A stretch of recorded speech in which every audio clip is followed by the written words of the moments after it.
ကိုမနာလိုတဲ့သူတွေမှာဒီလိုလက္ခဏာတွေပြလာတတ်တယ်ကိုကဝမ်းသာကြခြင်းသတင်းတစ်ခုခုကိုပြောပြလိုက်တဲ့အချိန်မတိမတာမျက်နှာပြက်သွားတတ်တယ်ရှေ့မှာတော့အလွန်ဖော်ရွေပြတတ်ပြီးတော့နောက်ွယ်ကြတော့အတင်းတုတ်တတ်တယ်ကိုရဲ့အားနည်းချက်တွေကိုလည်းစသလိုနောက်သလိုနဲ့လူအများရှိမှထုတ်ဖော်ပြောဆိုတတ်တယ်ကိုလို့သမျှအလုပ်တိုင်းကိစ္စရက်တိုင်းကိုလည်းမဖြစ်နိုင်ဘူးမလုပ်နိုင်ဘူးဆိုတဲ့အပြက်သဘောတွေကြီးပဲပြောပြီးတော့မလုပ်ဖို့တားမြစ်တတ်တယ်ကိုအလုပ်တစ်ခုခုအစဉ်ပြေအောင်မြင်သွားတဲ့အခါမှာဒါလေးကလူတိုင်းလုပ်နိုင်ပါတယ်ဘာခက်တာမှတ်လို့ဆိုတဲ့စကားမျိုးနဲ့ကိုရဲ့အောင်မြင်မှုကိုသေးသိမ်သွားအောင်လို့လည်းပြောတတ်တယ်ကိုရဲ့အပေါင်းအသင်းနဲ့မိတ်ဆွေတွေကိုလည်းကိုနဲ့မပေါင်းချင်အောင်ခင်မင်ပြက်အောင်နောက်ကိုရနေလှုပ်ဆောင်ပြီးတော့ကိုကိုထီးကြံလာအောင်လုပ်မယ်ဒီလိုလုပ်တတ်တဲ့သူတွေနဲ့ကြုံလာတဲ့အခါမှာသူတို့ကိုလုံးဝဂယုမဆိုင်ပါနဲ့ခက်ခွာနေဖို့ကြိုးစားပါမနာလိုသူအများစုဟာတင့်အနားမှာနေပြီးတော့တင့်ကိုဖျက်ဆီးဖို့ကြိုးစားနေတဲ့သူတွေပါထို့သူတွေကိုဂယုမဆိုင်ပဲခက်ခွာနေနိုင်မှုကြိုးစားပြီးတော့တင်တဲ့စိတ်တူကိုယ်တူအပေါင်းအသင်းနေတဲ့တာပေါင်းသင်းပါကိုတန်ဖို့ကိုသိပါမနာလိုသူတွေဘလို့ပဲအပုတ်ချနေပါစေကိုကောင်းရင်ကောင်းမရွေ့ပါဘူးဒါကြောင့်မလို့ကိုသာကောင်းအောင်နေပါကိုလိုရမယ့်လုပ်ကိုသာကြိုးစားလုပ်ပါဥပိ္ပခါနဲ့အနိုင်ယူပါ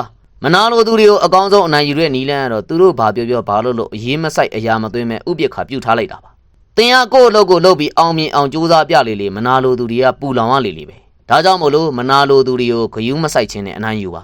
ကြိုးစားခြင်းဖြင့်အနိုင်ယူပါဥပိ္ပခါတရားနဲ့သာအနိုင်ယူလိုက်ပါ